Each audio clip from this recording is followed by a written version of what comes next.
Hey, welcome to Faith Before the Flood. Today I'm going to be sharing two different sourdough loaves with you. This first one I made with sourdough discard. I mixed 100 grams of discard with 325 grams of water. As you can see, I didn't autolyze flour and water together.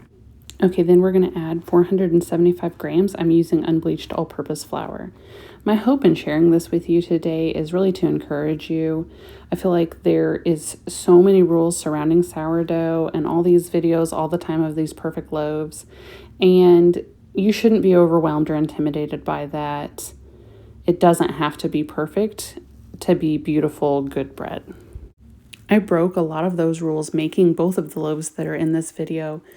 This first loaf that I made with the discard didn't even pass the float test. It tried to float, but then it sank after a few seconds.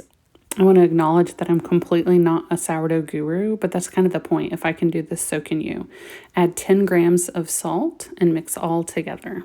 You also don't have to have a bunch of fancy equipment to make sourdough. This Danish dough hook that I'm using, I got as a Christmas gift, and before that, I was just using whatever spoon I had available at the time. So since we didn't autolyze, we're just going to mix this all until it's all combined and there aren't any dry pockets of flour. This will be quite sticky and really shaggy. So I forgot to record the coil folds that I did for this loaf, but I did 3 sets of coil folds. Here we are going to dump the dough on a lightly floured clean countertop, and then we are going to shape the loaf. I am not the best at shaping my loaves, but it doesn't have to be perfect.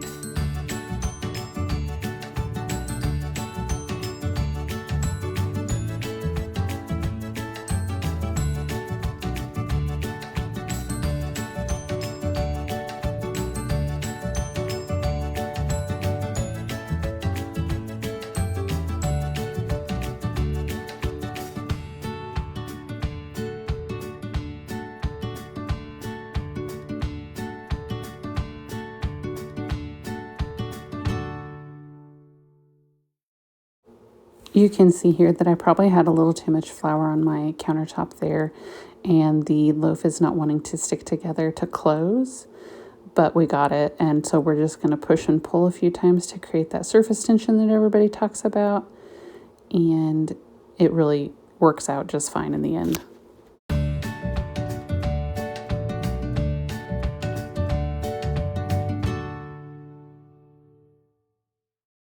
I feel like something I say a lot is I'm not that great at this, and I'm not that great at scoring. I make a big expansion score in this one, and it turned out okay. I forgot to record a design I made, but it didn't turn out great. But you know what? It's delicious. I cut it while it was still hot. That's another rule I break because, again, hot bread fresh out of the oven is delicious. And look at that.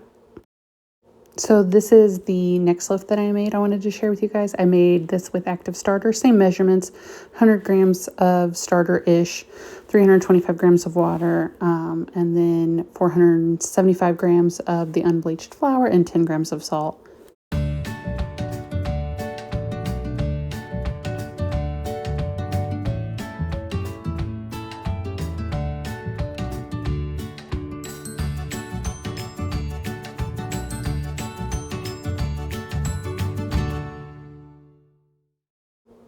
Again, we're breaking the rules here, so this is another loaf that I didn't autolyze.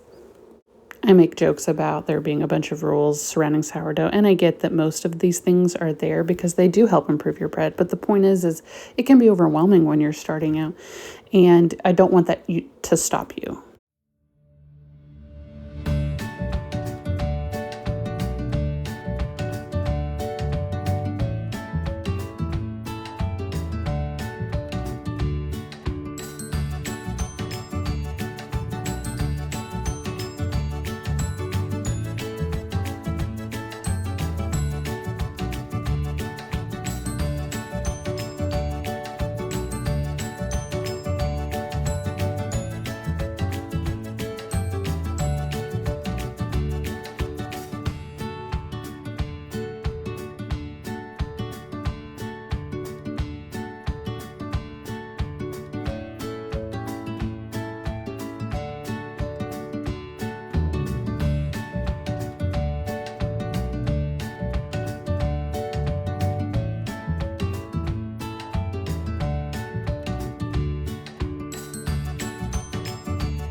I had just covered this with a tea towel, and there were some pieces that didn't feel like they were fully like smooth with the rest of the dough. So just with wet hands, I'm doing my coil folds, and that really helps incorporate the rest of those pieces into the rest of the dough.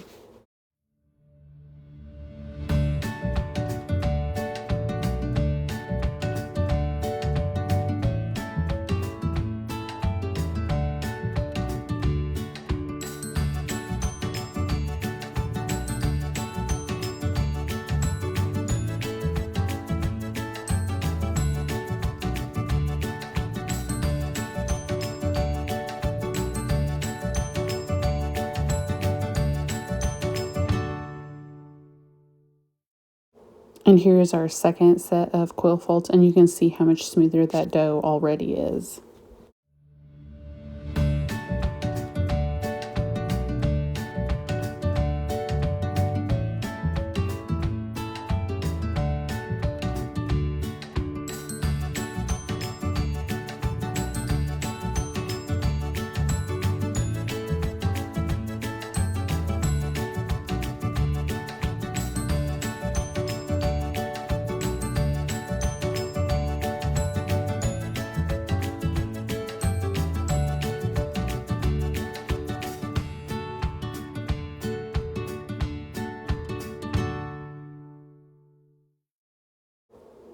Here you can see that I ripped a little hole in the dough. I kind of pinched it back together, and then with my coil folds, it gets kind of pushed to the underside of the loaf, and you never notice it after it was done baking.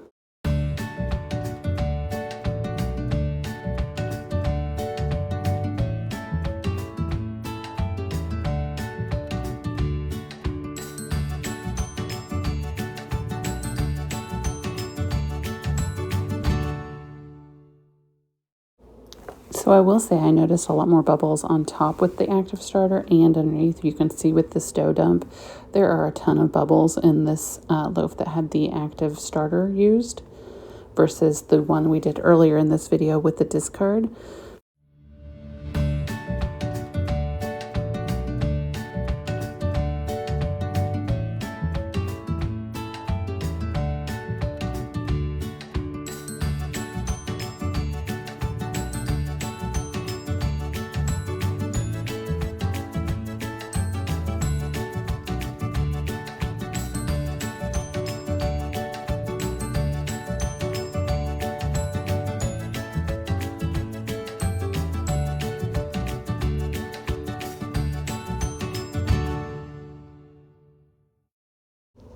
So I would like to remind everybody that I am not a picture perfect shaper when it comes to sourdough or my other bread for that matter. But again, that's kind of the point of me sharing this with you is you don't have to be perfect at doing this. You can do this too.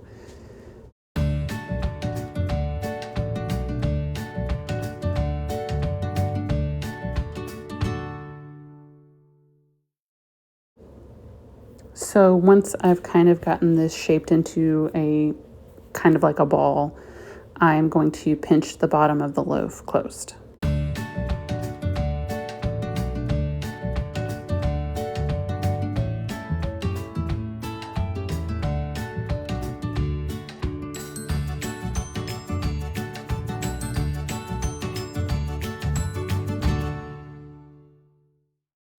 Then we are going to do the push-pull with this loaf. And, you know, honestly, while I'm doing this, sometimes it feels like I'm not accomplishing anything. But if you watch this, you can kind of see the loaf start to take more of a round shape and create some more of that surface tension. Earlier, I said we don't have to have special equipment for this, and I don't have any bannetons. I just use a colander with a tea towel. So my attempts at scoring this loaf include an expansion score, and then I also choose to make a tree for my design today.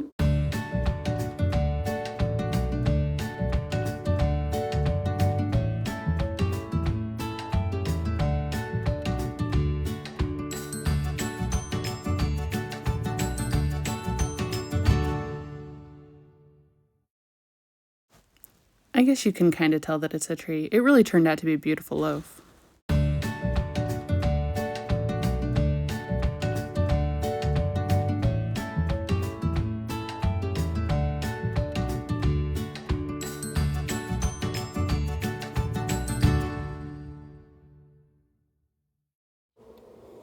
Again, I cut this loaf while it was still hot. You can see the steam coming off of it.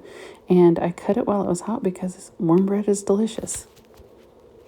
There honestly wasn't a huge difference between the two loaves. They looked pretty similar and their taste was pretty similar. Obviously, I think the one with the active starter may have risen a little bit easier, but overall, great results.